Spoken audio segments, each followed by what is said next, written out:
God Level Demon Chapter 131 hanggang 140. Kunwaring lungsod, isang liblib na eskinita. Nako, paano ka nakakahabol ng ganito kahigpit? Isang board student ang nataranta at nagtago sa lugar na ito, nakatanggap siya ng token, tuwang-tuwa, iniisip na ito ang magtatagumpay sa pag-promote sa top 16, basta't matapos ang laro. Ngunit hindi niya inaasahan na ang token ay simula ng isang bangungot. Dahil may locator system ang token na ito, kada 2 oras, nagpapadala ito ng signal sa ibang mga lugar, na nagpapaalam sa ibang mga kalahok na nasa sarili nilang mga kamay na ang token. Kung ganito ang sitwasyon, makakaiwas siya sa paghabol ng ibang mga estudyante basta't lilipat siya ng posisyon pagkatapos ng isang takdang panahon. Tutal, hindi naman laging nagpapadala ng mga senyales ang locator sa token. Isang oras pa lamang ang nakalipas nang malaman ng mga kalapit na tao ang lokasyon ng token, na nagbigay daan din sa kanya upang makatakas ng ilang panahon. Dati, umaasa siya sa kanyang kakayahang kumilos ng mabilis, sa kanyang maingat na personalidad at sa kanyang mahusay na pagganap. Ang mga kalahok na dumating upang sumalakay ay ligtas at maayos hanggang ngayon. Pero sino nga ba ang makakaisip, may nakasalubong siyang humahabol, kahit anong paraan pa siya tumakas, laging sumusubaybay, parang aso, at hindi maalis sa pagsunod ng kabilang panig. Hoy! Sa sandaling ito, isang figure ang lumitaw sa harap ng estudyante, kaya hinarangan niya ang daan nito. Ang taong ito ay si Zia Ping. Sinusubaybayan niya ang positioner ng relo, kasama ang tracking technique para makuha ang amoy ng kausap. Sa wakas, naharangan din ang tao sa eskinita. Bata, huwag kang masyadong magpakatanga. Ang estudyanteng nasa unahan ng board ay nagngangalit ang mga ngipin at nakatitig kay Zia Ping, matagal mo na akong hinahabol, huwag mong isipin na hindi kita kayang pakisamahan. Ang dahilan kung bakit ka pa rin nakakatayo ngayon ay dahil nag-aalala ako na baka may ibang tao akong mabangga. Kung interesado ka, hayaan mo na lang akong gamulong, huwag kang makaabala. Kahit hindi ako makapatay ng tao habang naglalaro, hindi kita matatalo sa isang free-level disability. Ayos lang, kahit gusto pang iligtas ng referee, huli na ang lahat, alam mo ba? Pinagbantaan niya si Zia Ping ng isang sigaw, ang kanyang mukha ay natigilan, ang kanyang mga kamao ay nakakuyom, at ang kanyang mga buto ay nanginginig. Sa katunayan, medyo may kumpiyansa rin siya, at mayroon siyang monghe na isang martial artist na may 8 langit. Kahit sa gitna ng maraming kalahok, ito ay napakalakas. Kung isa lang ang iyong makakaharap, hindi ka talaga makapangyarihan. Sino ang nagsabing iisa lang ang tao ko? Hinamak ni Zia Ping ang mga estudyanteng nakatingin sa pisara. Kumuha siya ng ilang shot at pumalakpak. Hoy! Sa isang kisap mata, may isang personal na anino sa harap at likod ng eskinita, at ang ilan ay tumalon mula sa pader, ang ilan ay mula sa bintana ng gusaling katabi nito, at ang ilan ay nagmula sa pasukan ng eskinita, at ang daan patungo rito ay iba-iba. Biglang pinalibutan ng mga taong ito ang mga eskinita, at mukhang 100 tao sila. At ang mga taong ito ay pawang may malakas na kapaligiran, parang isang gutom na lobo na nakatitig sa ganitong pulgadang bilang ng mga estudyante. Nang makita ang kamanghamanghang tanawing ito, ang mga estudyanteng nasa harap ng pisara ay namula ng gusto, at nagsabi, medyo sumusobra ka na. Sabi ko nga iisa lang tayo, bakit ang dami mong dinala? Ikaw, alam mo ba na foul ito? Kung mayroon man, maghaharap tayo ng one-on-one. Sa sobrang takot niya ay napaatras siya at nanginginig ang kanyang mga binti, dahil napakarami ng mga kalaban, ngunit daan-daang tao ang naroon, kahit papaano ang pinakamalakas sa 7 araw na martial arts. Dumagsa ang mga taong ito at sinuntok siya para patumbahin siya. Nasaan ang kalaban? Pero paano nakapagtipo ng **** ng napakaraming tao, at sinunod din niya ang kanyang mga utos, hindi naman sa puno ng kompetisyon ang paaralan, imposibleng magkahawak kamay. Mag-isa lang. Oo, talagang itinatangi lang. Kinamuhian ni Zia Ping, ikaw ang pumili sa grupo natin, piliin mo ito, ibinibigay mo ang token at binubugbog namin ng kalahating oras, o hindi ibinibigay ang token, at binugbog kami ng 30 minuto. Ang pinakagusto niya ay yung mas maraming tao ang nambubuli, mag-isa. Ang tanga niya talaga. Walang hiya, galit na galit ang estudyanteng nasa unahan ng pisara, hindi ba't kailangan kitang talunin kung hindi mo isusuko ang token? May ganoon bang pagpipilian? Masyado kang masama, at wala kang pagkatao. At, huwag mong isipin na hindi ko pa nababasa ang libro. Hindi mo ba pwedeng baguhin kung palihim mo itong babaguhin? Pareho lang ang 30 minuto at kalahating oras. Huwag kang maging tanga. Ito ay isang pagpili. Malinaw na gusto niyang talunin ang mga tao para matalo siya. Galit na galit siya. Pareho lang. Kahit papaano, dapat kang bugbugin. Kung sino man ang nag-aaksaya sa akin ng maraming oras, sa pagtakbo lang, ay hindi alam kung paano ibibigay ang token. Ito ay isang edukasyon ng pagmamahal. Iniisip ni Zia Ping na ang gawaing ito ay mabuti para sa kanya at ito ay isang uri ng pag-uugali. Nakakainis ang edukasyon. Lahat ay estudyante, kapantay, at gustong mag-aral. Isa talaga itong guro sa klase. Kahit mayabang, tama lang, at ang mga estudyante ay galit na halos sumabog na ang kanilang mga baga. Mamatay ka na. Pagkarinig ng boses, ang mga estudyanteng nasa unahan ng board ay nagtakbuhan, parang tigre at leopardo. Sila ay napakabangis at ipinakita ang martial arts ng martial arts. Isang kamao ang tumama, sumabog mula sa libu-libong libra ng puwersa, na may kasamang sumisipol na hangin, lubos na kamangha-mangha. Malinaw niyang naisip na ang magnanakaw ang unang Sum-Iris sa hari. Sa harap niya, si Ziaping ang pinuno ng grupong ito. Kung mapasusupol niya ito, maaaring magamit niya ito bilang bargaining chip at mabilis na makatakas. Hindi ka ba lumaban? Hindi galit ang tigre, pero kapag ako ay isang may sakit na pusa. Bahagyang nanlamig ang mga mata ni Ziaping, at walang saysay ang kanyang pagpapaputok, pagkatapos ay unang nagpadala, at kumuha ng isang palad. Nagbanggaan ang kamao at ang sampal, at isang malakas na ingay ang agad na narinig. Ano, sumigaw ang sumisigaw na estudyante, at naramdaman niya ang isang walang kapantay na puwersa na dumaan sa kanya, iniunat ang kanyang braso sa kanyang braso at pumasok pa sa kanyang mga panloob na organo. Walang resistensya ang buong tao, kaya't siya ay sumabog at lumipad ng mahigit 12 metro. Alam ng mga tao sa likuran niya ang sitwasyong ito at hinayaan silang umalis. Sa puntong ito, ang mga estudyante ng board na ito ay nabasag at ang mga tadyang ay nabali. Paano naging ganito kalakas? Umuubo ng dugo ang estudyante, at tumingin kay Ziaping nang may takot. Hindi niya inaasahan na magmumukha ang bata na mahina, ngunit napakalakas nito. Ang kapangyarihan pa lamang ng palad na ito ay parang baha na bumaha sa dike at lubusang nasa ibabaw niya. Hinaan mo at haluin mo ng kalahating oras. Tumayo si Ziaping na hawak ang kanyang mga kamay at walang balak sagutin ang mga sinabi ng estudyanteng ito. Mawawalan siya ng kamay at magiging kwalipikado na siyang magtanong sa kanyang sarili. Oo, isang grupo ng mga paa ng aso, parang lobo, ang sumugod at binugbog ang estudyante sa pisara. Naku, huwag mo akong saktan, sumuko ka, at sumuko ka talaga. Ang mga estudyante ng Board of Directors ay sumigaw ng sumigaw, na parang sinasakop sila ng demonyo habang natutulog, at bigla silang naging parang krisantemo. Boss, ito na ang token. Agad na kinuhanihan siya ng token mula sa estudyante, at tinanggap niya ito ng may paggalang. Walang bakas ng kasakiman sa mga mata niya. Dahil may ilang taong nagtangkang agawin ang token noon, ngunit hindi pa sila nakakagalaw ng ilang hakbang, naabutan sila ni Ziaping. Malamang na narinig lahat ng sigaw sa buong lungsod. Mabuti, kumuha ka pa ng dalawa, at ang mga token na malapit lang ay iyon na lang ang meron tayo. Malaya si Ziaping na tanggapin ang token na ito. Ang bilis ng oras, parang sasapit ang gabi. At si Ziaping ay nagsama ng isang grupo ng mga tao upang bugbugin ang mga estudyante kahit saan, at ang pagnanakaw ng mga token ay nabalitaan din, kaya't ang hindi mabilang na mga estudyante na nasa kunwaring lungsod ay natakot. Narinig ba, may bully sa qualifiers, at daan-daang tao ang inaasikaso sa mga nakakakuha ng token. Nabalitaan ko rin na ang mga nakatanggap ng mga token ay binugbog ng husto, tulad ng plastic surgery, na halos hindi na makilala. Nay, hindi po ba totoo na hindi magkakilala ang mga estudyante sa pagitan ng mga paaralan?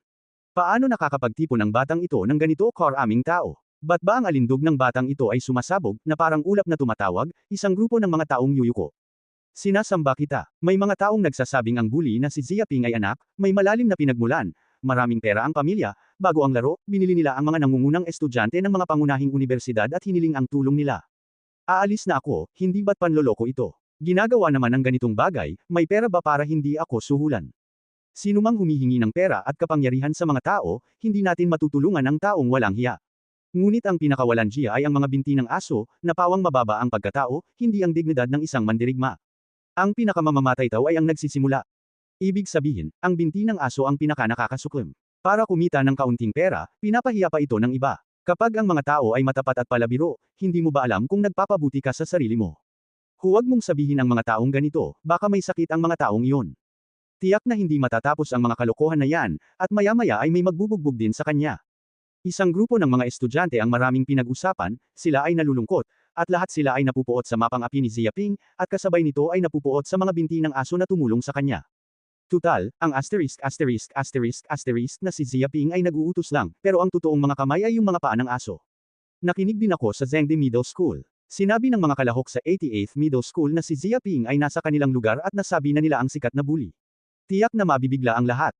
Nagngalit ang ngipin ng isang estudyante, isa siyang bully sa paaralan, binubuli ang isang lalaking tirano, nangikil sa mabubuting tao, hindi alam kung ilang estudyante ang nalasan ng kanyang makamandag na mga kamay at nagtatampo sa kanyang likuran.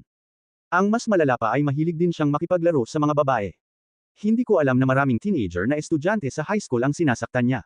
Sinasabing mahigit 12 buntis ang mga babae. Gusto nang magpalaglag ng mga babae, pero hindi pa rin siya nagbibigay ng pera. Marami rin siyang sinabing chismis mula sa bibig ng ibang tao. Mga ibon, nang marinig ito, natigilan ang isang estudyante, kung makikipaglaro ka sa isang babae, hindi ka maaaring magbigay ng pera. Paano siya nakakapang-asar ng ganito, hindi ba't sinasabi niyang isa siyang lokal na tirano? Paano naman ang mga lokal na tirano, at hindi pa sila nakikita ng mga lokal na tirano noon? Sabi ng isa pang estudyante. Sinasabing may mga paa ng aso na nakagawa na ng mga bagay para sa kanya noon, at malaki ang naitulong ng mga ito para gantimpalaan ang isang tasa ng instant noodles. Aalis na ako, ang isang tasa ng instant noodles ay isa ring kamay, tao pa rin ba ito? At isa pa rin itong malaking kontribusyon. Ito ang pagdurog sa mga empleyado, lahat ay napiga, mga napupuot na vampira, Joe UP. Pero kakaiba ang mga binti ng aso, pero tuwang-tuwa pa rin sila, mukhang malaking bagay iyon.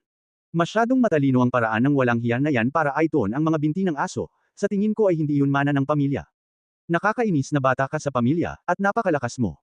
Maraming estudyante ang natigilan, hindi nila maisip ang sinumang tuwang-tuwa sa pagbibigay ng gantimpala sa isang tasa ng instant noodles. Hindi nila maisip ang ganitong eksena.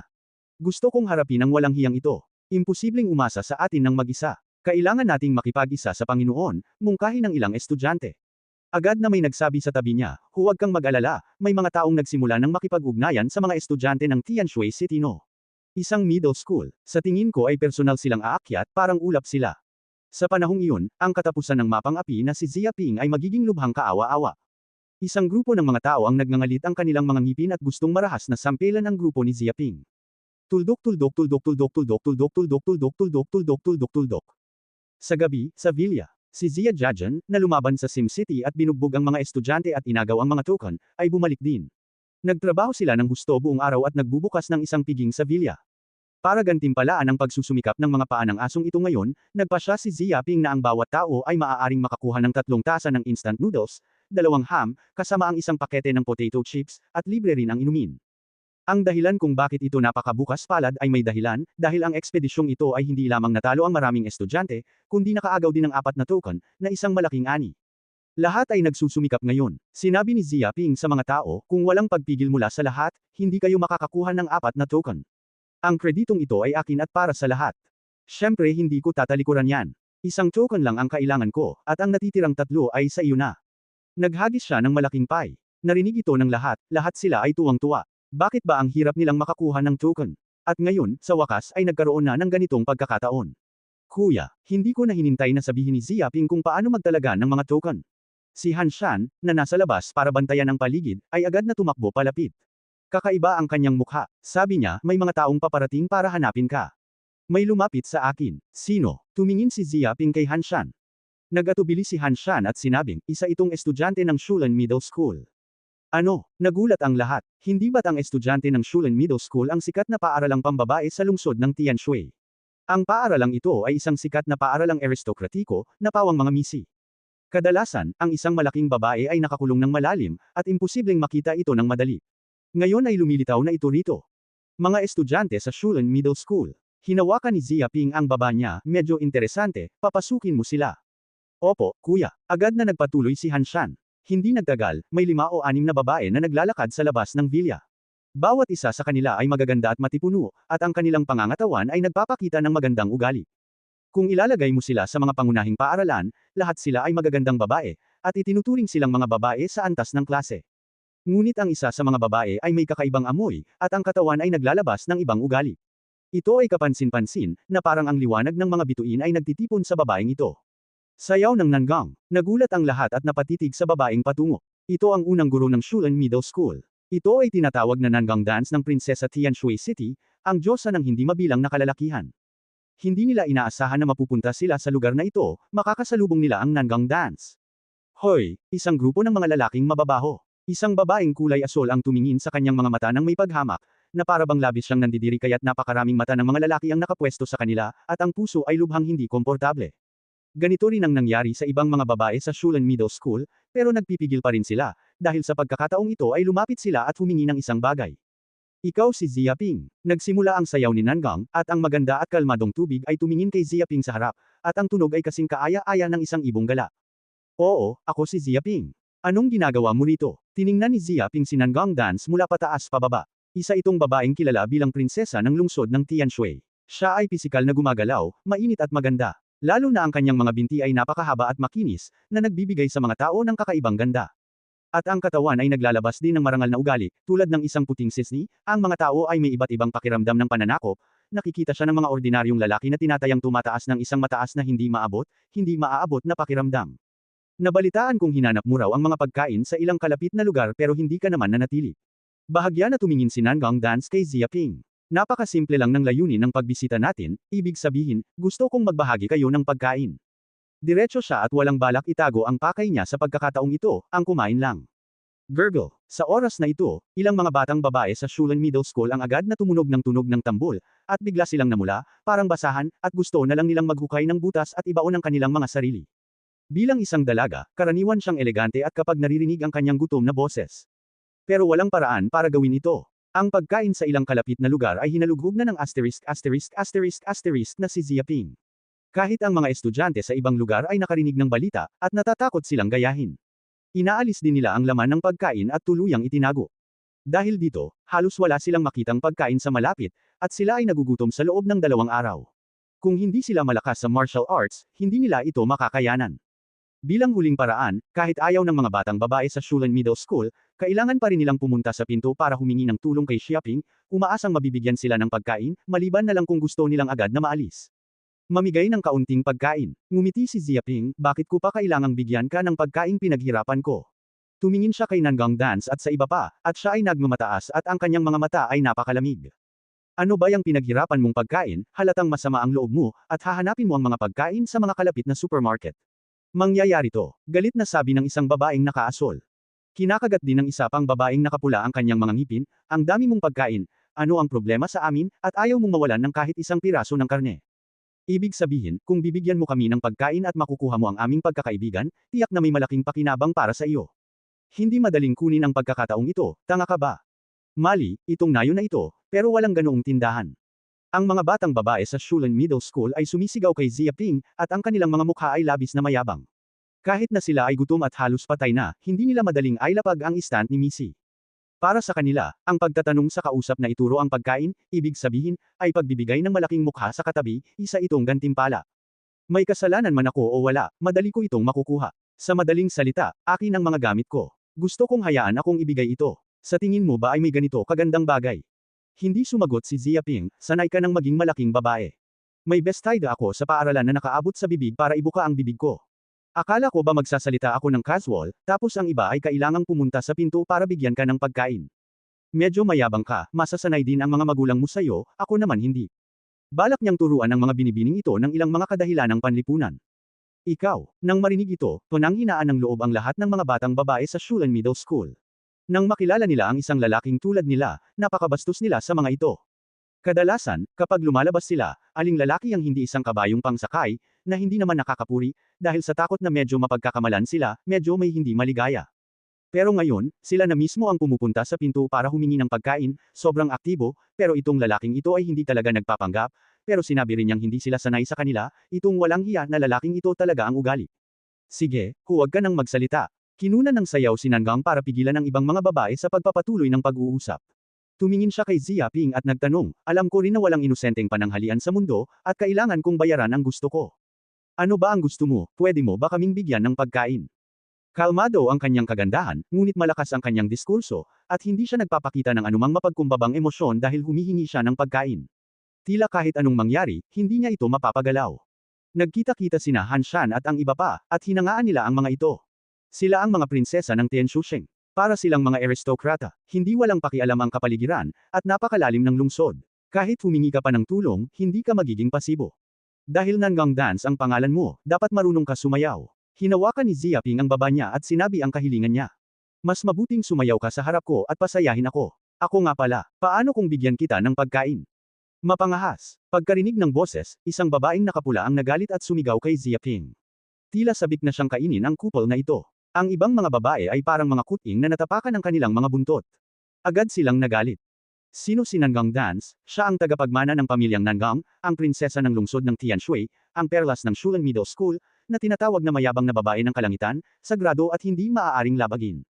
Ang mga ordinaryong tao ay hindi makakahanap sa kanya sa isang panig, ang taong humahabol sa kanya ay maaaring mapaalis mula sa silangan ng lungsod hanggang sa kanluran ng lungsod, ang isang mapagmataas na babae ng langit ay isa lamang santo, na nang ahas na pakasalan. Pero ang tanga na to ay naglakas loob na hayaang sumayaw si Nangang sa harap niya, ang yabang naman nito. Kung lalaganap ang bagay na ito, tiyak na magkakaroon ng isang nakakagulat na pamilya sa buong lungsod ng Tianshui. Hindi, naipasa na ito, dahil ang buong Simulation City, maliban sa kwarto, banyo at iba pang mga silid na may personal na privacy, ay ilalagay sa ibang mga lugar. Ibig sabihin, sa eksena ngayon lang, ang mga salitang iyon ay na-i-broadcast ng live, para malaman ng lahat sa Tianchusheng. Diyos ko, baliw naman itong batang ito. Sino ang babae, na siyang sayaw ni Nangang, ang prinsesa ng lungsod ng Tianshui, ang tagapagmana ng pamilyang Nangang, kundi ang mayabang na babae ng kalangitan. Sobrang pangahas, hinayaan ko si Nangang na sumayaw sa harap niya. Gusto na niyang mamatay. Hindi ito isang malaking pangahas, ito ay isang pangahas, ang kalokohang ito ay ang maging walang kulay, masaktan ang sayaw ng South Palace, masaktan ang tahanan ni Nangang kung saan may buhay. Hindi lang basta-basta ang pag-insulto sa Nangang dance. Tinatayang baliw ang mga humahabol sa kanya. Maglakas loob kang pakasalan ng Diyosa, gusto nang mamatay ng batang ito. Tapos na ang lalaking ito, hinayaan niya talagang sumayaw si Nangang sa harap niya, at tinatayang bugbugin siya ng mga nasa labas, at walang maglalakas loob na tumawag ng pulis. Hindi siya kayang tanggapin ng Tianshui City. Nang mapanood ko ang live broadcast na ito, maraming manunood ang nag-uusap at nagalit, at nabigla sila sa mga sinabi ni Xiaoping. Kahit na mas mayaman ang kanilang imahinasyon, hindi sila makapaniwala na nang ahas ang batang ito na sabihin ang mga ganoong bagay. Ito, narinig ni na Feng Hetang, Han Shan at iba pa ang mga salitang ito, ngunit natigilan din sila.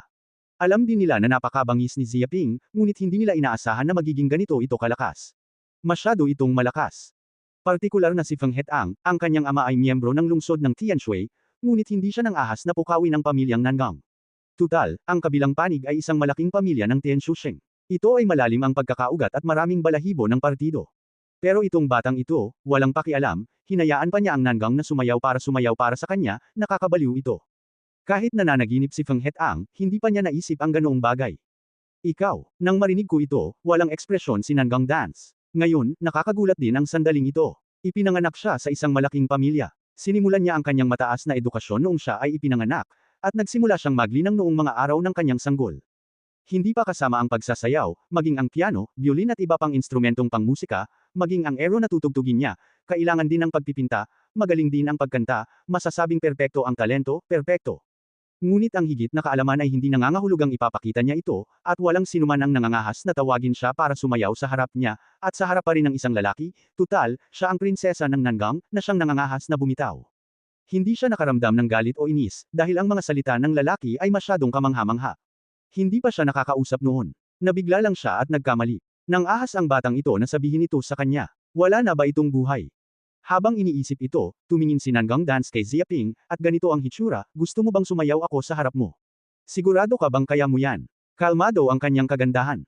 Hindi ito pagmamataas, kundi katotohanan. Dahil sa dami ng mga taong humahabol sa kanya, maraming tao ang pumupunta sa Tianshusheng halos bawat taon, ngunit tinatanggihan niya sila.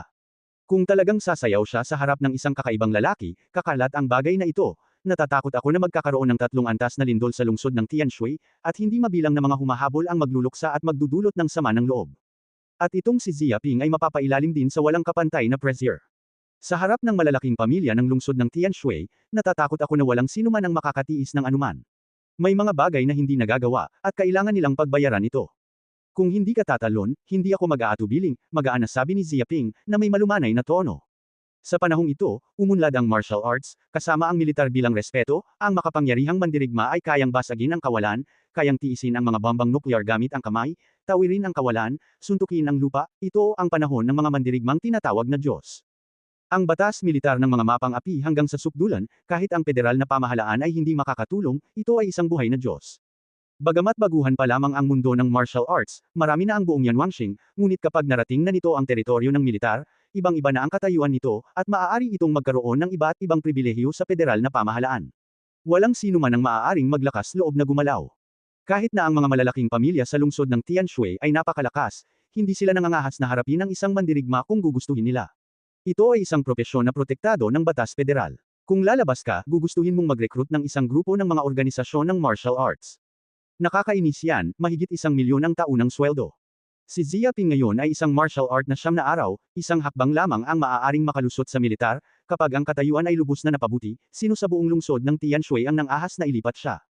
Kahit sa murang edad, na-promote siya sa teritoryo ng militar, at walang katapusan ang kanyang potensyal. Maaari siyang sumali sa isang malaking organisasyon ng martial art at magkaroon ng suporta. Mga utot ang mga pamilyang Tianshusheng na ito. Kung maaari siyang magpatuloy sa pagpasok sa kataas-taasang kaharian ng martial arts, ang mga pamilyang Tianshusheng na ito ay maaari lamang tumangala, kapag siya ay isang pamilya, sino ang maglalakas loob na bumitaw? Hindi pa kasama rito ang prinsesa ng Timog Palasyo ng lungsod ng Tianshui, kahit pa anak ito ng Pangulo, hinding-hindi niya ito titingnan. Dahil nang ahas kang sabihin ito, nang ahas din akong tumalon, pero tumalon lang ako papunta sa iyo para makita ito. Napukaw din ng tono ni Ziaping ang sayaw ni Nangang. Dahil hindi alam ng lalaking ito kung paano mabuhay at mamatay, tutuperan niya ang kahilingan niya. Ang sayaw ng kanyang sayaw na Nangang ay hindi kayang tiisin ng isang lalaki. Kapag nakita niya ito, malaking halaga ang kanyang babayaran. Pumasok ka sa kwarto ko, may bakanteng lugar. Mungkahi ni Ziaping, tumalikod siya at naglakad patungo sa villa, walang pag-aalinlangan. Marahang kinakagat ng mapuputing ngipi ni Nangang Dance ang mapupulang labi, ang dilag ay sumilay ng isang sinag ng liwanag, ngunit ayaw niyang magpakita ng kahinaan, sinundan si Ziaping. Maya-maya, nawala na ang dalawa sa paningin ng lahat. Miss Nangang, nagulat ang ilang mga batang babae sa Shulan Middle School. Paano nila gustong makuha ang Nangang Dance ay pumayag nga ba sila sa kahilingan ng walang hiyang lalaki at sumayaw sa harap nito? Isang maputi, inosente, marangal, at eleganteng prinsesa, ang gustong-gusto talagang sumayaw sa harap ng isang kasuklam-suklam, marumi, at malandi na lalaki. Malinaw na si Exie. Do ito. Walang duda, ang buong Shulan Middle School, at maging ang buong Tianshui City, ay nakaranas ng malaking pagkabigla dahil sa insidenteng ito. Pero ngayon gusto na nilang tumigil at wala ng paraan, dahil ito ang personal na desisyon ng Nangang Dance, walang makakapigil dito, at gayon din sila. Ang baka, ang kuya naman ay puro baka na ngayon, hinayaan mo na lang ang sayaw ni Nangang na sumayaw sa kanya. Hindi lang basta-basta pagsasayaw, kundi silang dalawa rin ay pumasok sa isang silid ng mag-isa. Sila ay nalulungkot at balo. Marahil ay agad nilang sisindihan ang apoy. Sino ang nakakaalam kung ano ang mangyayari? Magaling, kumbinsido ako ng lubos. Paano niya nagawang manggahas na gawin ang ganitong bagay? Hindi ba siya natatakot na magdulot ng galit sa publiko? Nang makita ang eksenang ito, maraming mga binti ng aso ang natigilan at hindi makapaniwala sa kanilang mga mata. Ang babaeng ito ay isang sayaw sa Nangang, isang prinsesa sa Tianshusheng, ngunit hindi isang prinsesa sa KTV. Malaki ang pagkakaiba sa pagitan ng dalawa, hindi para magbigay ng pera para sa sayaw. Takot yung lalaki sa utot, takot na takot, hindi niya gagawin yung ganitong bagay. Si Han Shan ay naglilingkod din ngayon, ganap na pinaglilingkuran, iniisip na siya ay mayaman sa ikalawang henerasyon, ang mga ari-arian ng pamilya ay mahigit 1 bilyon, kumpara sa mga ordinaryong tao ay isa ring baka, ngunit hindi nang ahas na gawin ang ganoong bagay. Bigyan mo siya ng pagkakataong ito at huwag mong pangahasang gawin ito. Malinaw na paghahanap ito ng kamatayan. Bata pa siya, birhen pa, ayaw niyang mamatay ng maaga, namatay ng maaga. Kung makakatakas siya sa pagnanakaw na ito, sabihin mo talaga sa kanya kung gaano kalaki ang kapatid, ang taong iyon ay hindi isang malaking kapatid na lalaki. Naranasan din ni Fat Feng Het Ang, dati ay marami rin siyang hinanakit kay Ziaping, ngunit ngayon ay naglaho na ang sandaling ito. Dahil isa lamang itong baliw, naglakas loob akong gawin ito. Iyan ang pamilyang Nangang. Sa lungsod ng Tianshui, isang kamay lamang ang ginagamit para takpan ang kalangitan. Kahit si Feng Het Ang ay hindi nangangahas na manakit. Kung mayroong kaunting pagkakasala, tinatayang personal na gagambale ng kanyang ama ang kanyang binti at hihingi ng tawad. Pero hinayaan talaga ng lalaking ito na lumabas ang prinsesa ng nangungja para sumayaw para sa kanyang sarili, at gusto pa rin niyang lumabas. Walang duda, kapag lumabas ang insidenteng ito, hindi na niya kailangang gawin pa iyon. Maraming humahabol sa Nangang Dance ang lalabas at halos patayin ang ***** na si Ziaping. Pero kung mapipigilan niya ang pagnanakaw mamaya, hindi siya pwedeng mamatay, medyo nakakatakot. Ito ang kumakatawan sa tahanan ng pamilyang Nangang. Kung ganito nga, tinawag nila ni Feng Het Ang kanyang kuya kung paano, si Ziaping noong panahong iyon ay hindi ang taong kaya niyang pukawin. Ang larawang ito ay naipalabas din ng live, upang malinaw na makita ng mga manunood sa lungsod ng Tianshui, maging ang mga inapo ng mga pangunahing pamilya ay nagulat, lahat sila ay natigilan. Diyos ko, baliw ang batang ito, hinayaan pa ba siyang isayaw ng prinsesa Nangang? Mapangahas ang kulay, kung siya ay isang emperador, tinatayang ito na ang katapusan ng dinastiya, malabo ang bangin, para sa kagandahan. Mali ang kulay. Nalaman kong ang lalaking ito ay estudyante ng 95th Middle School sa Tianshui City. Ang pamilya ay sibilyan sa ika-18 henerasyon. Ang ama ay isang maliit na tagapamahala pa rin ng lungsod. Ang ina ay isang maliit na empleyado. Ang baka, itong maliit na baka, hindi ba't ito ay isang puting Sisney? At hindi ito nagbibigay ng pera. Hoy, mali ang ibabang bahagi ng katawan mo, para maging cool, na-offend ang pamilya Nangang, nasira ang kinabukasan niya. Maraming manunood ang nag-uusap tungkol dito, at labis silang nagulat na hindi makapagsalita. Talagang kahanga-hanga ang pamamaraan ni Ziaping, wala pang katulad. Gayunpaman, nakakagulat lamang ito sa pangkalahatang madla, ngunit para sa mga humahabol sa sayaw na Nangang, ito ay isa lamang asol na langit, tulad ng kulog, at ang puso ay nakapasok. Si Ziaping yan, papatayin ko siya kapag tapos na ang laro. Siya, itong lalaking ito, paano niya, anong kakayahan niya, nasabihan ng Diyos ako na sumayaw sa kanya. Ang Ziaping ng pagpatay, lahat ay natigilan, lantaran na binabad ang aking Diyosa, walang kahihiyan hanggang sa sukdulan. Nakapagtipon ako ng 100 kapatid, lahat ay may hawak na determinasyon na mamatay. Kunin mo nga ako ng isa, huwag mong basagin ang walang hiyang ito, hindi ko kayang patagin ang puso ko. Isang grupo ng mga tao ang sumigaw sa internet, at ang ilan ay nagplano pang ang bayaran ang kanilang sahod. Bumili sila ng isang mamamatay tao para ihak ang ***** na si Xiaoping, at hindi kinuha ang kanyang unang klase. Maging ang ilang forum, ilang post bar ay lumitaw na daan-daang post na gustong tanggalin si Xiaoping, mayroong hindi bababa sa 10,000 tugun, ang click rate ay bumaba ng milyon-milyon, at ang sentimiento ay tumataas. Imposible, masyadong mataas ang popularidad ng Nangang Dan sa internet, maganda ang itsura, primera klase ang figure, at mula rin sa pamilyang Nangang, ay isang natural na prinsesa, ang pinaka-perpektong diyosa. Dahil sa matinding popularidad sa internet, siya ang napiling babaeng gustong pakasalan siya, ang numero 1 babae sa nakalipas na 3 taon. Ang karakter ng isang diyosa ay nakagapos, kaya naman itong tiisin ng isa. Tuldok. Alam ito ng ilang mga anak ng pamilya, at sila ay nababaliw. Agad silang sumali sa kontak at pinag-usapan ito sa isang grupo. Nako, si Xiaoping ng araw ng asong ito, ay nang ahas pa palang pakasalan ang aking diyosa. Dati akong pumupunta sa pamilya Nangang para banggitin ang pamilya, at kahit ang pinto ay pinapasok, pero itong si Xiaoping ay talagang naglakas loob na hayaan si Nangang na sumayaw sa kanya. Gusto kong basagin ang walang hiya. Isa itong pagbabago sa mukha. Talagang isa itong pagbabago sa mukha. Hindi kayang ibabad ng napakaraming miyembro ng pamilya ang sayaw ni Nangang, at basang-basa sila sa isang sibilyan. Hindi ko na matiis ang hiningang ito. Kapag lumabas na ang ******, hihilingin ko sa mga tao na bugbugin siya noon at igagarantiya ang kalahating tirahan. Maraming mga anak ng pamilya ang nag-uusap tungkol dito, at sila ay galit. Ang pinakamahuhusay na babae sa sayaw ng Nangang ay hindi kwalipikadong sapian sila. Hindi pa nga sila nagkikita, ngunit sila ay natulala sa walang hiyang si Xiaoping na ito. Dignidad man sila ng isang anak ng pamilya o mukha ng isang lalaki, hindi nila matatanggap ang ganitong bagay. Tuldok. Isang VIP room sa Tianshui City Government Center, isang grupo ng mga nakatatandang kapatid na babae ang nakakita rin sa eksenang ito. Hoy! Marami sa malalaking mata ay nakatuon sa isa sa mga lalaking nasa katanghaliang gulang na nakasuot ng puting suit. Kakaiba ang kanilang mga mata, dahil ang lalaking nasa katanghaliang gulang ay sinangunghay, ang may-ari ng Nangang. Anak niya ang sayaw Nangang. Maraming amnesya ang mga taong lubos na konserbatibo. Kahit na sila ay lubhang inggit, hindi nila ito basta-basta sasabihin. Ito lamang ang kakaibang tingin at kakaibang kapaligiran ang nagpapaliwanag ng lahat. Hindi matingkad ang ibabaw ni Nangunghay, at hindi man lang siya umimik, pero maitim at kalahati ang mukha niya, at nakakuyom ang mga kamao niya para malaman kung gaano siya galit ngayon. Pero kahit ganoon, hindi niya pa rin ito matiis. Hindi pa rin nagsalita ang matandang puting lalaki sa conference center, tahimik lang itong pinapanood. Tuldok. Sa ngayon, walang high-definition camera sa master bedroom ng villa. Walang makakakita sa sitwasyon sa loob ng kwarto. 2 tao lang ang naroon, sina Xiaoping at Nangang Wu. Fair na, 2 na lang tayo ngayon, ipakita mo ang poster mo, huwag kang mahiya. Hinawakan ni Xiaoping ang baba niya at tiningnan ang sayaw ni Nangang sa harap niya. Ito ay isang babaeng tinatawag na perlas ng Shulan Middle School. Ang binti na ito, ang baywang na ito, ay talagang walang takip. Kung ito ay isang modelo, tiyak na isa itong primera klaseng modelo. Hindi komportable ang lalaking ito sa sayaw ni Nangang. Tila may liwanag ang mga mata ng babaeng ito, at nakakasuklam tingnan ang buong katawan.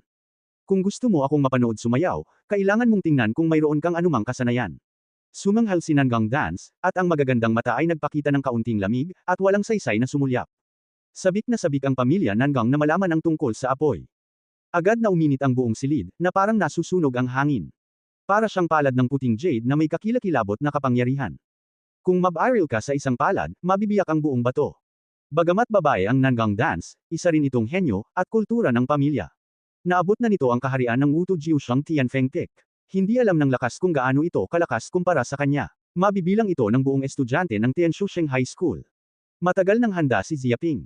Nasa lahat ng dako ang kanyang lakas ng pag-iisip, at siya ay nabaril sa sandaling iyon ng sayaw ni Nangang. Bumaril din siya, at tumakbo siya pahilaga upang protektahan ang kanyang katawan.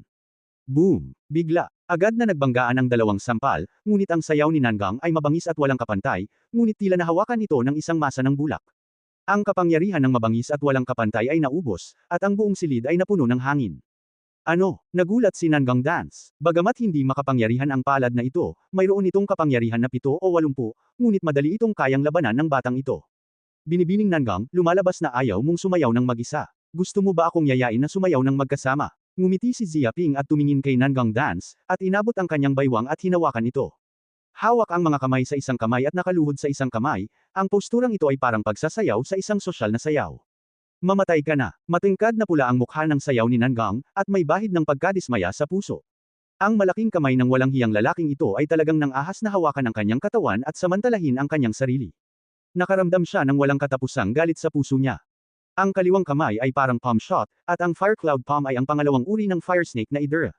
Ang anggulo nito ay lubos na matibay, hindi mahuhulaan, at ang bilis ay napakabilis, na parang ang ulupong ay karaniwang kinukunan ng litrato, naglalaman ito ng kapangyarihan ng pagkababae hanggang sa sukdulan, naganap na naiiba sa dating mabangis na palad. Kung kukuhanan ka ng litrato, tinatayang kahit ang mga bihasa sa cross-training skills ay hindi kayang pigilan. Tinatayang nakikita rin niya na maaaring nagel-inang si Ziaping ng isang malupit na panlabas na pinto upang gawin itong pambabae, na may kakilakilabot na pagtagos at mapanirang kapangyarihan. Boom! Bigla, hindi umiwas si Ziaping, hinayaan niyang bambahin ng sayaw ni Nangang ang sarili sa kanyang katawan, at agad na sumabog ang palad na ito at nagkaroon ng malakas na tunog, at tumagos ang kakilakilabot na puwersa ng babae. Gayunpaman, hindi pa rin ito masisira ang depensa ng North Meditation, at madali itong labanan. Paano naman nangyari yun? Hindi makapaniwala si Nangang Dance. Kahit na isa siyang martial artist, hindi niya matutunan ang martial arts. Malubhang masasaktan ang palad, at maging ang bato ay magiging pulbos. Pero ang hirap palang buhati ng lalaking ito, pero wala, napaka hindi ka panipaniwala nito. Bastos, hindi ako naniniwalang malakas ka talaga. Nagngalit ang ngipin ni Nangang Dance, sumuntok, sumipa gamit ang isang paa, mabangis at walang kapantay, na naglalaman ng 1,000 libra ng lakas. Ang kanyang balingkinita na baywang ay puno ng sumasabog na kapangyarihan at kamangha-mangha. Halatang kamao, sawa, kuneho na pilipit. Nahihiya, manumanong napaupo si Ziaping.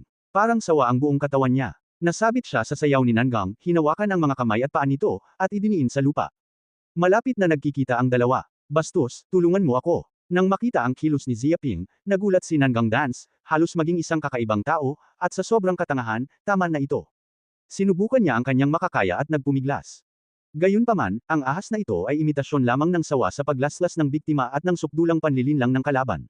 Habang lumalaban ang biktima, lalo itong nagiging seryoso, at lalong hindi ito makatakas.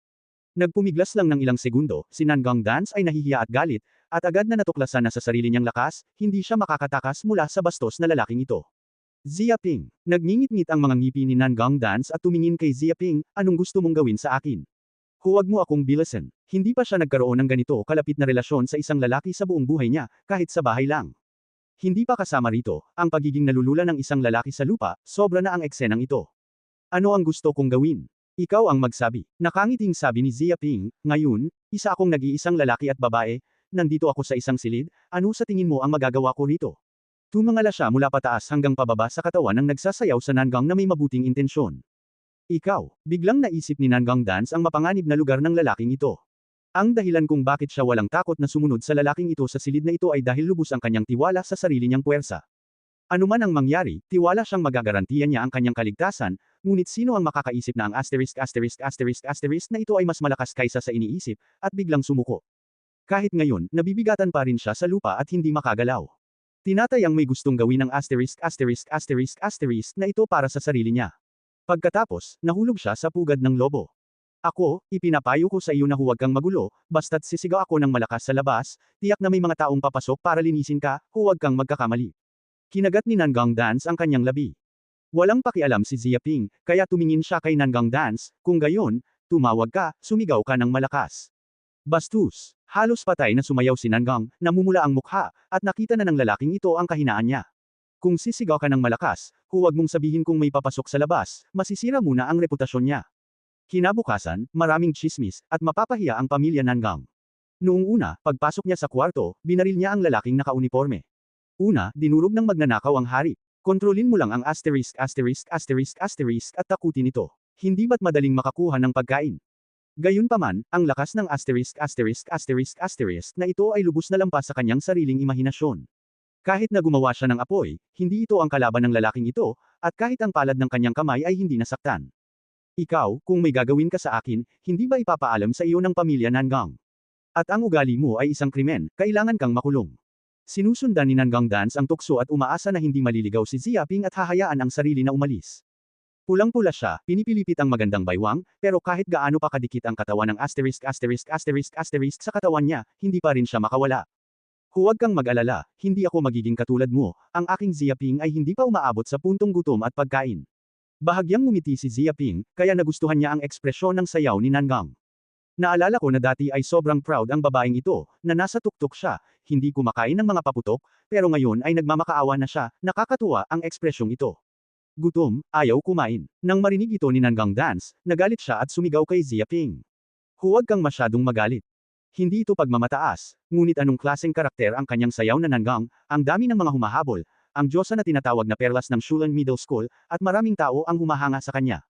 Magaling naman itong si na ito, sinasabing hindi siya magugutom o hindi. Hindi ba't ang pangit ng sayaw niya sa Nangang na kahit ang walang hiyang taong ito ay hindi makatingala? Kung kaya niya, gusto na lang niyang gamitin itong Ziaping bilang meat bun at kainin ng hilaw. Kung ayaw mo akong igalaw, bitawan mo na lang ako, hindi ako sana nangyari. Huminga ng malalim si Nangang Dance, bahagya niyang napagtibay ang kanyang emosyon, at ibinalik ang kanyang pagkakakilanlan bilang isang prinsesa ng Nangang.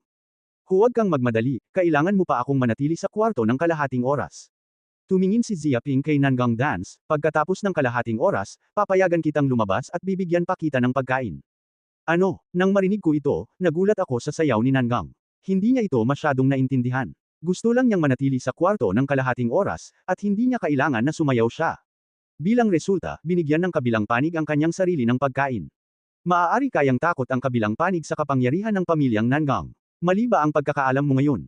Pero kung titingnan mo ang hitsura ng batang ito, hindi ka natatakot. Gayunpaman, normal lang para sa kanya na hindi maintindihan, dahil hindi niya maisip ang sobrang hate system ni Ziaping. Ang dahilan kung bakit ginawa ni Ziaping ang planong ito ay dahil gusto lang niyang gamitin ang popularidad ng Nangang Dance para makakuha ng maraming hate values.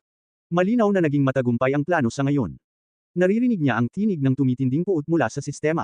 Kung mawawala ang sayaw ni Nangang sa silid na ito, natatakot ako na mas lalo pa siyang mapupuot pagdating niya.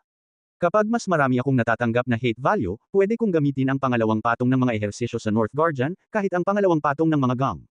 Habang mas nagsasanay si Ziaping, mas lalo niya itong nalalaman. Ang lakas ng dalawang ehersisyo. Ang isa ay ang itaas na bahagi ng katawan, at ang isa naman ay ang itaas na bahagi ng nakatagong sandata. Ito ay napakalakas. Hindi ko alam kung gaano karaming lakas sa pakikipaglaban ang naidagdag sa kanya, sapat na para walisin ang kalaban. Kung mayroon pa ring natitirang halaga ng puot, marahil ay maaari kang makipagpalitan ng ilang mahahalagang lunas para matulungan akong makalusot sa militar. Kumurap si Ziaping at inisip ang susunod na hakbang. Kapag na-promote na siya sa militar, ito ay sumisikat ng husto at hindi na mapipigilan. Pagkalipas ng kalahating oras, lumabas ang Nangang Dance sa silid. Namumula ang kanyang magandang mukha, at ang magagandang mata ay nagpapakita ng hindi maipaliwanag na liwanag, dahil ang lalaking ito ay walang ginawa para sa kanyang sarili sa loob ng kalahating oras. Kontrolin mo lang ang sarili mo at huwag mong hayaang gumalaw ka. Siyempre, ang na ito ay gumagawa rin ng ilang maliliit na galaw paminsan-minsan, sinasamantala ang kanyang sarili, ngunit bago niya maisip na maaaring mawala ang kanyang katawan sa pagkakataong ito, mayroong malaking pagkakaiba. Kuya, wala ka na ba, tapos ka na ba? Nang marinig ko ang tunog ng silid ng Vilya, agad na lumipad palapit sina Hanshan at ang iba pa, lubos na nauusyoso, at tumingin mula pataas hanggang pababa kina Ziaping at Nangang Dance na lumabas ng silid. Tumingin ang mga taong ito kina Nangang Dance at Ziaping, at ang kanilang mga mukha ay kakaiba at kakaiba. Tila sila ay nasa chismis. Walang paraan para hindi magchismis. Tutal, may dalawang tao sa silid, nag-iisa pa rin at balo, normal lang ang nangyari, isa na rito ang prinsesa ng lungsod ng Tianshui, ang perlas ng Timog Palasyo, na nagsasabing imposibleng maging mausisa. Bueno, kontento na ako sa serbisyo niya. Tumango si Ziaping. Dadaan ka agad, bigyan mo sila ng pagkain, huwag kang magmadali, alam mo ba? Nagpakita siya ng malaulap na itsura. Serbisyo. Lahat sila ay nakakailang na serbisyo. Maaari mo bang gawing napakamapagbigay ang ng smasher na ito at hayaan silang maging mabagal? Natigilan sina Hanshan at ang iba pa, at palaging may ilang mga larawan na hindi angkop para sa mga bata. Miss Nangang, are you okay? Sa oras na ito, isang grupo ng mga batang babae sa middle school ng Shulan ang mabilis na tumakbo, at biglang lumapit sa sayawan ng Nangang, habang pinapanood ang gentian, parang nanunood ng mga peste na tao. Kung walang tambak na mga paa ng aso sa tabi nila, tiyak na susugod sila para talunin si Ziaping. Ayos lang ako. Walang pakialam ang sayaw ni Nangang, humakbang siya paarap, sinampal ito, pinilipat ang paa, at muntik ng matamba sa lupa, ngunit sa kabutihang palad, hindi bumagsak ang puting pader sa tabi nito. Miss Nangang, mabilis na humakbang paarap ang isang grupo ng mga babae at bulalas. Nakatitig si Nangang Dance kay Ziaping, at labis siyang nagalit. Isa lang itong halimaw, masyadong matigas. Hindi ito gumalaw ng halos kalahating oras, na nagdulot ng pagdaloy ng dugo sa katawan at pamamanhid sa magkabilang paa. Nangyayari. Pasensya na, masyado akong malakas ngayon, mag-iingat na ako sa susunod. Naalala rin ni Ziaping ang nangyari ngayon lang. Sa susunod, hindi na sa susunod. Sumayaw si Nangang ng isang magandang tingin kay Ziaping, tila nagpapakita ito ng isang pares ng hitsura sa hinaharap, kung hindi ay magmumukha kang maganda. Ang puot na ito, lubos niyang naaalala, hindi pa siya nakakain ng ganito kalaking pagkalugi noon. Masyadong malakas. Nang marinig ang mga salitang ito, si Han Shan at ang iba pa ay nagulat at nabigla, at halos mawalan ng malay ang kanilang mga isipan. Pumasok na lang sila sa silid at sumayaw. Bakit kinailangan pa ni Ziaping na magtrabaho ng husto? Ano ang ginawa mo? Biglang nagbago ang mga mukha ng ilang estudyante at napaisip. Naisip nila ang hitsura, ekspresyon, at galaw ng sayaw ni Nangang ngayon lang, na para bang inisip nilang magkapareho ang mga pangyayari. Ang eksenang ito ay malinaw na naipalaganap din ng mga high-definition camera sa libu-libong kabahayan sa lungsod ng Tianshui. Ang ilang netizen sa live broadcast platform ay pawang natigilan at nabigla, parang kumukulong tubig. Kapag natapos na ito, tuluyan ng tapos ang aking Diyosa, at nadungisan ito ng walang hiyang si Ziaping na ito. Isang netizen ang nagluksa sa internet, humagulgol, at dumanas ng matinding dagok. Gusto niyang tumalon mula sa gusali. Ngunit may mga taong hindi naniniwala rito, at sumisigaw ng malakas, imposible, imposible ang ganitong bagay. Isa itong ilusyon. Isa itong ilusyon. Paano ito mangyayari? Gisingin ninyo ang mga kapatid, ang kahoy ay naging bangka na, at ang kanin ay luto na ng luto. Dalawang tao ang pumasok sa silid, at ang nag-iisang lalaki at ang mga balo ay nagbahagi ng isang silid. Ang kagandahan ay isa pa ring sayaw ni Nangang, at sila ay sumayaw lamang ng isang mainit na sayaw. Pumunta silang dalawa sa apoy at nawalan sila ng kontrol. Tiningnan ko ang panggatong mo, at wala ka na sa kontrol. Huwag kang magkalat ng chismis dito. Hindi ito chismis. Hindi mo ba nakita ang hitsura ng sayaw ni Nangang? Namumula ang mukha niya, pinagpapawisan ang noo niya, nanghihina ang katawan niya, at maging ang mga paa niya ay malambot. Naiisip ko kung ano ang nangyari. Kuya, may taong paparating dito, sobrang nag-aalala tungkol sa mga mahahalagang punto. Nakita ko rin naman. Kahit wala akong karanasan, marami akong karanasan sa teorya. Hindi ko alam kung paano manood. Sabi ng asterisk, masyado raw siyang matigas, sumasayaw lang daw siya sa Nangang dance.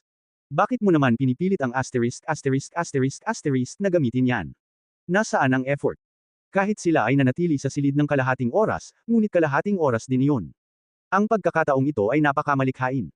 Hindi naman sa nauubusan ako ng lakas, kaya kung pumunta ng 10 beses sa loob ng kalahating oras.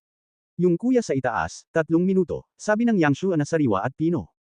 Hoy, paanong napunta sa kamay ng iba ang Diyos ako, at wala namang dahilan para iligtas ito? May kaligtasan pa ba sa mundong ito? Sabi ng lahat, may kaligtasan pa ba? Talaga bang makakain ng karne ng sisni o makakain ng puti? Maraming netizen ang sinamantala ang iba't ibang teoretikal na pagsusuri at nag-isip-isip tungkol sa nangyari sa loob ng kalahating oras mula sa silid, ngunit ang mga resulta ay lubhang nakababahala, at hindi mabilang na mga tao ang nagdalamhati at humagulgol. Sa partikular, naisip ko na ang Diyos sa tulad ni Nangang Dance ay nahulog sa mga kamay ng bastardo, na nagpadesperado sa hindi mabilang na mga lalaki. Reklamo, kailangan kong magreklamo kay Ziaping, isang walang hiyang lalaki. Isa pa rin itong estudyante sa high school, nasa TV pa nga, nahayagang gumagawa ng walang hiyang bagay na ito. Kailan ako makakapanood ng pelikula sa live broadcast sa TV, wala namang kaugnay na departamento na namamahala nito, masyadong labag sa batas. Bagamat hindi ipinapakita ang larawan, malinaw naman ang mga katotohanan. Dahil sa sobrang katawa-tawa ng mga estudyante sa high school, lumalaki sila, at ilang babae ang masasaktan ng halimaw na ito. Matagal na akong lumaki. Lahat sila ay 18 taong gulang at hindi sila kalakihan. Lahat sila ay marunong maglaro ng babae. Inirerekomenda na agad na arestuhin ng pulisya ang na si Ziaping na ito, maglaan ng ilang taon ng pagtatrabaho at pag-aaral, at isama sa isang grupo ng mga bata. Oo, hulihin mo siya, mas mabuting kumpiskahin mo na lang ang mga gamit niya. Sa oras na ito, hindi mabilang na mga netizen ang napuno ng galit at dagandong, at lahat sila ay puno ng puot, at gusto lang nilang punitin ang Diyosa. Nilabag na ni Ziaping ang galit ng publiko, at binugbog na siya ng hindi mabilang na tao. Naging daga na siya sa kalye sa internet. Tuldok. Isang VIP room sa Tianshuseng Government Center. Marami sa malalaking kuliglig ang nakakita sa eksenang ito, ngunit hindi rin sila makapagsalita. Bagamat hindi nila iniisip na ganoon kamura ang sayaw ni Nangang, sinamantala naman ito ni Ziaping, ngunit halata naman na may nangyari sa silid. Ang isang babae at isang lalaki ay nananatili na magkasama, kahit ano pa ang mangyari, ang isang babae ang mas nagdurusa. Nagyayabang ang ilan sa mga nakatatandang kapatid na may mga contradiction sa pamilyang Nangang. Matapos lumabas ang insidenteng ito, tinatayang mas kakaunti ang mga taong mapupunta sa pamilyang Nangang. Susmar Yosep, naikuyom ng pamilya ni Nangang, si Nangunghay, ang kanyang mga kamao at naging berde ang kanyang mukha. Hindi na siya makapaghintay na agad na sakupin ang bangkay ni Ziaping na nagtatangkang samantalahin ang karangyan ng kanyang anak na babae. Nakita rin ng mga estudyante ng martial arts na Wu Wei, ng Flying Pig Martial Arts at iba pang mga estudyante ng martial arts, pati na rin ng mga estudyante ng Tianshui City 75 Middle School, ang eksenang ito, at lahat sila ay labis na nagagalit. Si Xiaoping, na pumatay ngayong araw, ay hindi pa rin nasisiyahan sa mga bulaklak ng paaralan. Kahit ang sayaw ni Prinsesa Nangang ng Tianshusheng ay nabasa na ba? Nagising ang sayaw ni Nangang, itong si na si Ziaping ay isang hamak na lalaki, nagpepedal ng isang dosenang bangka, mga masasamang lugar. Hindi, medyo mali ito. Kahit hindi ito panghawakan ng isang babae, hindi niya malalaman kung ano ito. Sa tingin ko ay nagkasala ang dalawang lalaking ito. Totoo ngang narinig ko na ang babaeng Ziaping na ito ay napakagaling, at ang mga kakayahan ay kasuklam-suklam, at umiinom din ng gamot. Marahil ang Nangang dance ay matagal ng nalasan na kamay ng walang hiyang ito.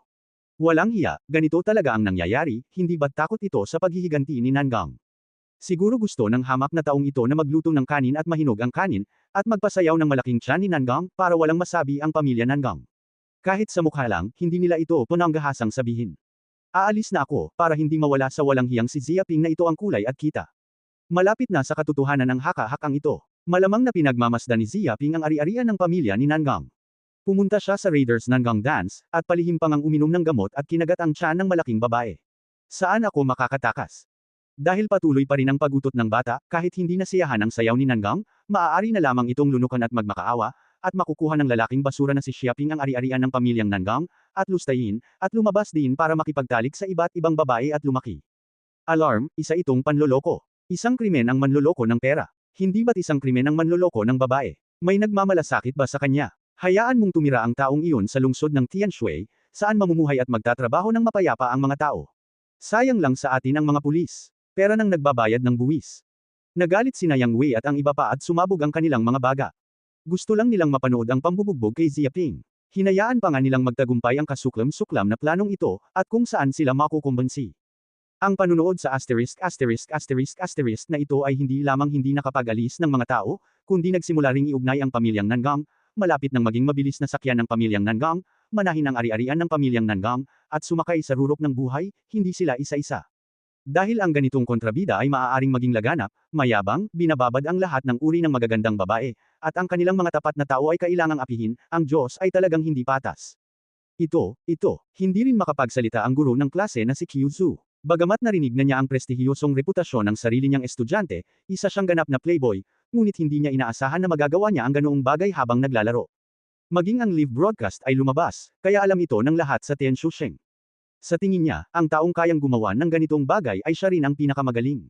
Mabuti na lang at mahigit 2 buwan nang nakapagtapos ang lalaking ito, kung hindi, sakit pa rin ang ulo niya kakaharapin ang estudyanteng ito.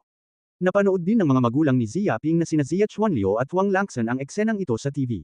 Bagamat plano nilang maglakbay sa buong mundo, naantala sila ng ilang araw upang mapanood ang laro ng kanilang anak.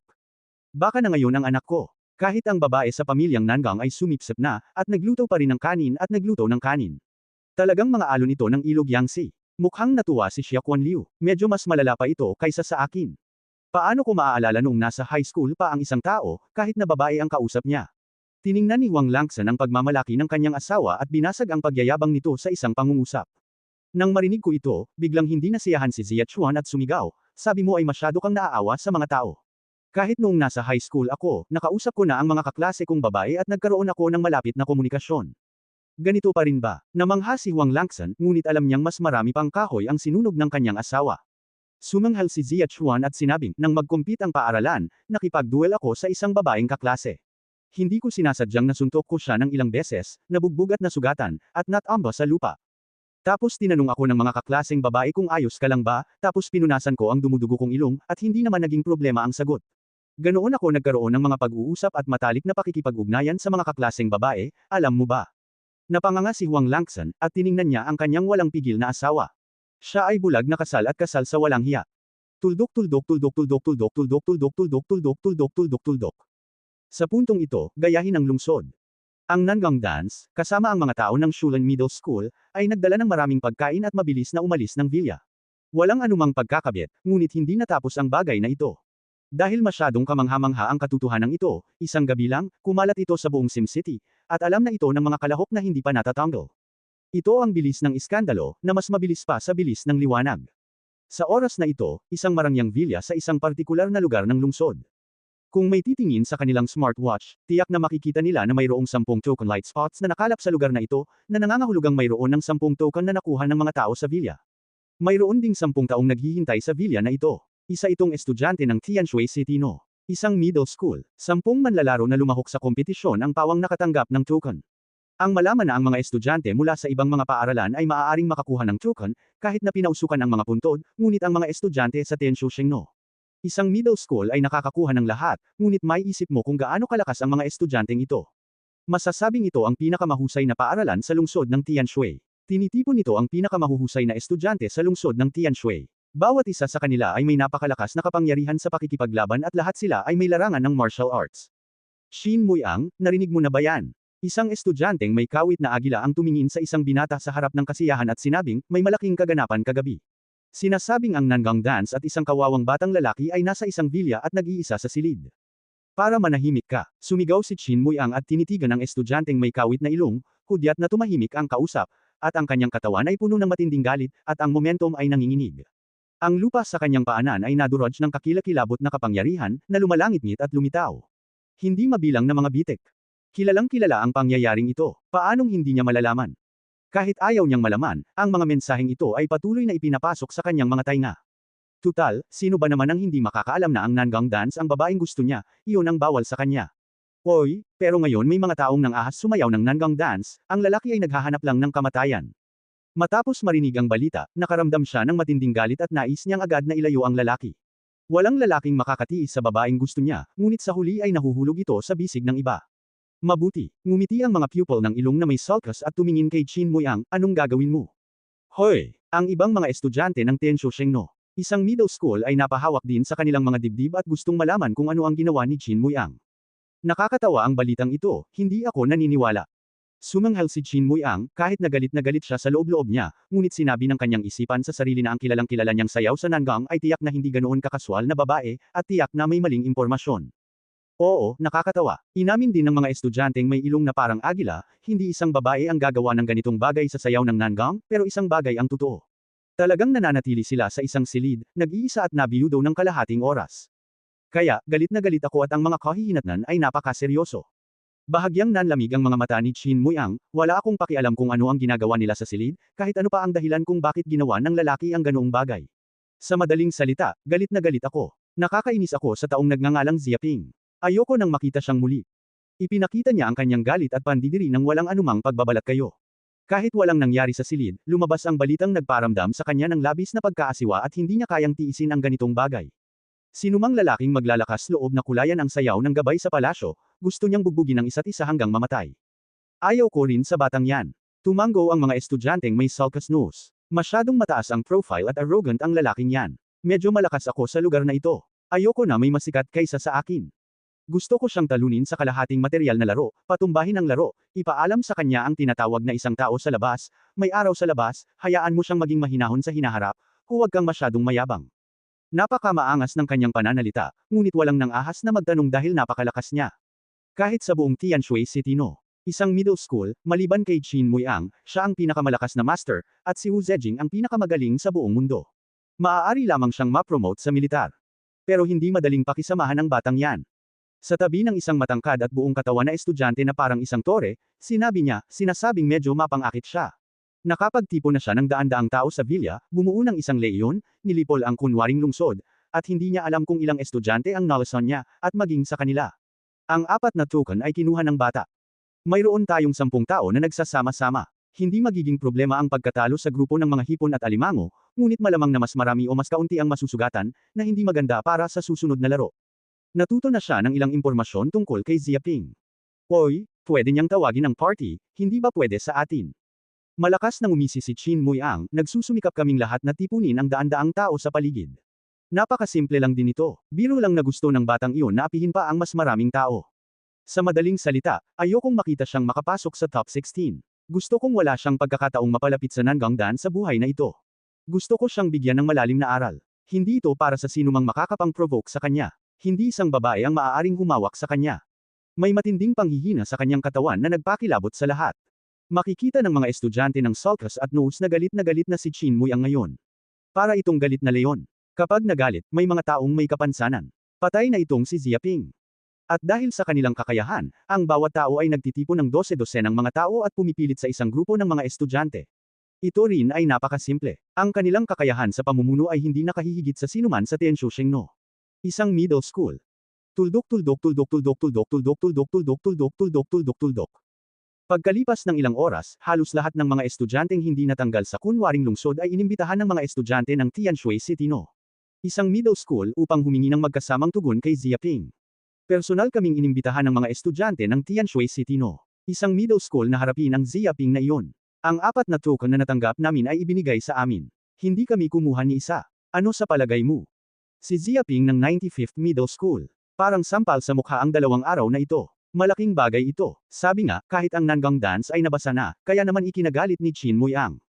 Oy, maganda naman yan. Bakit hindi ka pumayag? Gusto ko ring makita kung ano ang meron si Ziaping sa 3 ulo at 6 na braso niya. Kahit ang Nangang Dance ay nanalo. Totoo na gusto kaming gamitin ng mga tao sa unang grupo ng Tianshuseng. Ayaw namin silang gamitin, dahil lang sa pagkakataong ito para makakuha ng token. At tila hindi naman nakakainis si Ziaping, kahit daan-daang tao, sa ilalim ng kaguluhan, marahil kahit ang mga tao sa Tianshuseng no. Isang middle school ay kailangang magdusa, marahil ay may pagkakataon pa rin tayong makakuha ng mga token mula sa kanila. Totoo na walang nananalo o natatalo. Kahit ang unang middle school sa Tianshui City ay maaaring hindi matatalo. Maraming estudyante ang nag-uusap tungkol dito. May kanya-kanyang multo sila at may iba't ibang kalkulasyon sila ng pribado. Tuldok tuldok tuldok tuldok tuldok tuldok tuldok tuldok tuldok tuldok tuldok tuldok. Dumating ang hapon, nanatili si Ziaping sa kwarto ng Villa, umiiyak at natutulog, isang matamis na pagtulog, at hindi pinansin ang agos ng mundo sa labas. Tumawag. Umuunat si Ziaping at naramdamang masyadong nakalubog ang araw, at humikab siya ng maluwag. Agad niyang narinig ang tunog ng isang system prompt, at tumaas ang halaga ng puot. Hoy! Anong nangyari? Mukhang tumaas ng husto ang hate value. Agad na nagising si Ziaping at nagtanong tungkol sa sistema. Sumagot ang sistema, kagabi, bumuhos ang napakaraming hate values, tila nagdulot ng galit sa publiko ang host, at maraming tao ang pumapatay sa host, mag-ingat po kayo. Gaano nakalaki ang pagtaas ng halaga ng puot? Tinatamad si Ziaping para bigyang pansin ito. Ang mahalaga lang sa kanya ay kung gaano karami ang kanyang nakuha. System Road, sa ngayon, ang kabuuang halaga ng puot ng host ay 75,363,300. Tumaas ng libo-libong hate values. Mayaman itong tao. Biglang nagliwanag ang mga mata ni Ziaping. Sa dami ng hate values, kaya niyang palitan ng buo ang pinakamahuhusay na gamot, at biglang makalusot sa militar. Kapag narating na nila ang sitwasyon sa militar, ang mga puot na ito ay isang malaking utot, at sino pa ang nanalo sa kanya. Sa mundong ito, ang lakas ang lahat. Sa ganap na lakas, kahit na hindi magkasundo ang mga tao, ang kaya lang nilang lunukan ay ang kanilang mga boses at ang kaya lang nilang durugan ay ang kanilang mga ngipin at lunukan ang mga ito. Ilagay mo ang sarili mo sa lupa, kung anak siya ng presidente, malalim ang pinagdadaanan, sino ang maglalakas loob na bigan siya. Ang dahilan kung bakit ang mga taong ito ay nangangahas na bumitaw, ngunit ito ay pambubuli ay mahina, at sa harap ng malalakas, lahat ay kailangang manahimik, kung ikaw ay nagpapakalma. Hoy! Bigla, may narinig na mga yabag mula sa labas, at nang bumukas ang pinto, sumugod papasok ang mga hansyan at ang iba pa at nataranta ang kanilang mukha. Kuya, hindi maganda ang nangyari, may malaking grupo ng mga tao na nagmamadaling papunta sa ating villa at pinapalibutan tayo. Napakalakas ng mga taong iyon, hindi bababa sa 2 o 300 tao. At ang lakas ay hindi gaanong simple, ang nangunguna ay tila si Chin Mui-ang ng Tianshui City no. Isang middle school. Hindi magaling ang mga lalaking ito. Ibinahagi ni Han Shan at ng iba pa ang impormasyong kanilang natuklasan, at sila ay labis na natakot. Tutal, napapaligiran sila ng napakaraming tao. Nasa disbentaha sila. Kahit anong paraan pa ang kanilang isipin, hindi sila makakatakas. Kung mahuhuli sila ng kabilang panig, tinatayang hindi sila makakatakas sa pambubugbog at maaalis pa nga. Pero ngayong tapos na ang laro, 12 oras na lang ang natitira, at ayaw pa nilang sumuko. Hoy! Nang marinig ito, walang imik si Ziaping, agad na inilabas si Han Shan at ang iba pa, tinipon ang mga kasabwat ng villa, at pumunta sa isang bukas na espasyo sa labas ng villa, na napakabilis. Totoo nga, may 2 o 300 tao sa unahan, at bawat isa sa kanila ay amoy kakaiba. Pagkatapos ng mahigit 2 araw na eliminasyon, karamihan sa mga taong nanatili ay mga piling tao. Ang mga taong ito ay tinipon ni Chin Mui-ang at ng iba pa upang manggulo kay Ziaping. Ayan Ziaping, igulong mo ako agad at mamatay ka. Isang estudyanteng may kawit na agila ang tumayo at sumigaw, ang kanyang boses ay parang kulog, nanginginig, at ang mga alon ng tunog ay gumugulong, nagpapakita ng makapangyarihang pag-aayos ng martial arts. Nang marinig ni Han Shan at ng iba pa ang boses na ito, naramdaman nilang kumukulo ang dugo. Mayroong isang uri ng pag-atake ng mga sound wave.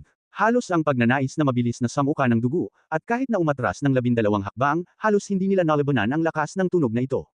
Lahat sila ay malalaking tao. Ito ang antas ng mga estudyante ng Tianshui City No. Isang middle school. Isang tao lang ang pinapadala nila at mayroon ng lakas ng iba pang pinakamalakas na paaralan. Hindi talaga sila makakalaban. Nang makita ang pagtatanghal ng karamihan, ang mga estudyanteng may kawit na ilong ay labis na nandidiri. Maingay, maganda ang pinto, karaniwan itong tinatawag. Hindi alam ng kama kung ganito kaingay, hindi natatakot na magreklamo sa mga kapitbahay.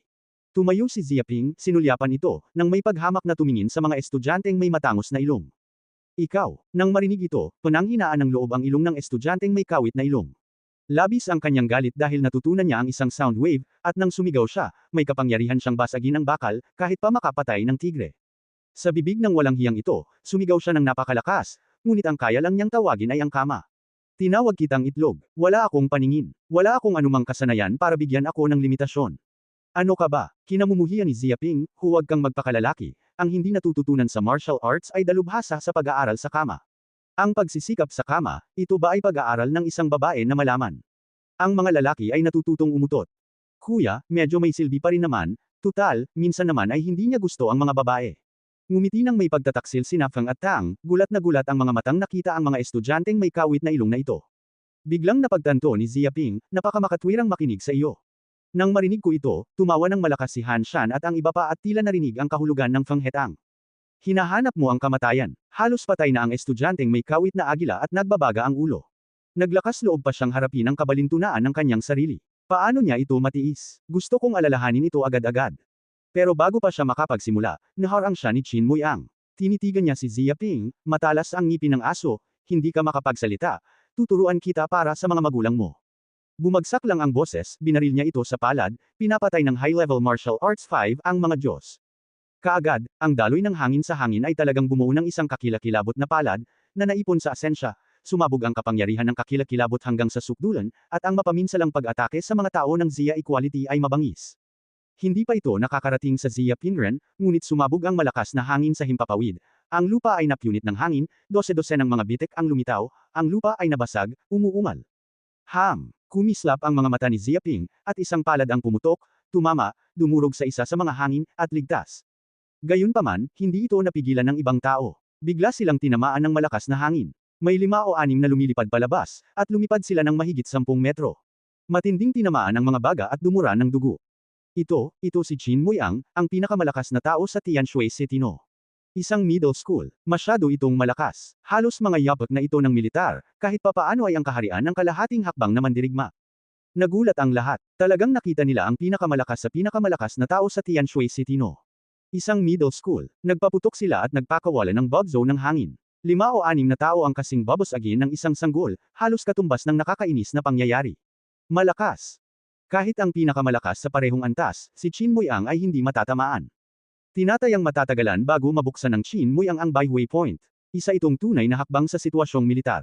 Noong panahong iyon, walang sinuman ang kanyang kalaban, na lumaganap sa buong Tianshusheng High School. Si Han Shan at ang iba pa ay marangal at sabik na maghintay. Si Qin Muiang ay anino ng isang sikat na puno. Ang kanyang reputasyon ay hindi para sabihin ito, kundi para labanan ito. Pinilit niya ang lahat ng nangungunang estudyante ng Tianshui City No. Isang middle school na umakyat sa tuktok. Ito ang tunay na unang pagkakataon, walang sino man ang maaaring magtalo. Maaari mo akong harangan ng isang panlilinlang, maituturing kang medyo may kasanayan, marahil sa Tianshui City 95th Middle School, maaari kang tawaging hari na nangingibabaw, walang sino man ang maaaring maging kaaway, at pagkatapos ay walang sino man ang makakatulong sa iyo. Tumingin si Qin Muiang kay Ziaping at mukhang mayabang, pero narito ang Tianshusheng High School Fighting Competition, na nagtitipon sa mga piling tao ng buong lungsod. Ang malalakas ay parang ulap, at hindi yun ang Ziaping mo. Bilang isang mahinang tao, kailangan mong malaman kung ano ang pagkamangha. Bumaba siya na may dalang pangungusap, na nagpapakita ng isang malakas at hindi mahuhulaan na momentum, na parang isang malaking bundok, na nakayuko sa mga ulo ng mga tao, at ang mga tao sa paligid niya ay hindi makahinga. Walang tatalo rito, walang makakapigil. Biro, bahagyang nagkatinginan si Ziaping, hindi kita pwedeng bitawan, hindi mo ba ako pwedeng bitawan dito? Sa unang middle school ng Tianshui City, sanay na ang hari sa hegemonya. Hindi ko alam kung ano ang tinatawag na langit at lupa. Kailangan mong malaman kung ano ang tinatawag na isang tao sa labas ng kalangitan. Mas malakas ang mundo kaysa sa iyo. Huwag mo akong inisin, kung hindi ay mabubugbog ko ang tiyahin mo at hindi ko ito makikilala. Para kay Chin Mui-ang, ang kanyang saloobin ay napakawalang pakialam, at hindi niya inilalagay ang kabilang partido sa kanyang mga mata. Huwag mong sabihin na ang kabilang panig ay isang malakas na tao sa kaharian ng isang half-step warrior. Kahit na siya ay isang unang beses na martial artist, kaya niyang labanan ang atake ng first-in-command strongman dahil sa kanyang promosyon sa martial arts. Sa piling ng malupit na bodyguard na ito, wala siyang takot. Bagyo, hindi na hinintay pang magsalita si Chin Mui-ang, sumigaw ang estudyanteng may kawit na ilong sa tabi niya, kasabay ng gusto mong makipagkompetensya kay Chin Mui-ang, hindi ka sapat na kwalipikado, dahil lang kaya kitang talunin ng halos patay na. Patayin mo ako. Hindi niya balak hayaang barilin si Chin Mui-ang, sumugod siya palabas, gusto niya talagang sumugod para talunin si Zia Ping. Hindi ka kwalipikadong makipaglaban sa kuya mo, hayaan mo akong mamatay. Sa ilalim ng mga tagubili ni Zia Ping, ilang sigaw, agad na sumugod palabas ng 5 o 6 na estudyante, lahat sila ay may martial arts 8 langit, at maging ang kaharian ng 9 na langit, biglang napalibutan ng mga estudyanteng may agila. Masama, nang makita ito, naging berde ang mukha ng estudyanteng may kawit na agila. Gusto niyang siya ang mapansin pero saan niya naisip na tinawag pala ng gago ang isang grupo ng mga tao para bugbugin siya. Napakawalan Gia ng ganitong pag-uugali, puro pambubuli ito. Hoy! Sa isang kisap mata, natigilan ang mga estudyanteng may kawit na agila, at ang mga bumaril ng ilan ay hindi magiging magalang, isa-isa, walang awa, at magbabati sa isa't isa. Ilang paghinga pa lamang, ang mga estudyanteng may agila na may kawit na ilong ay binugbog sa lupa, namamaga ang ilong at mukha, malubhang nasugatan ang baga, at walang pagsisikap na lumaban. Kahit gaano pa siya kalakas, mahirap ding pilitin ang 4 na kamay gamit ang dobleng kamao.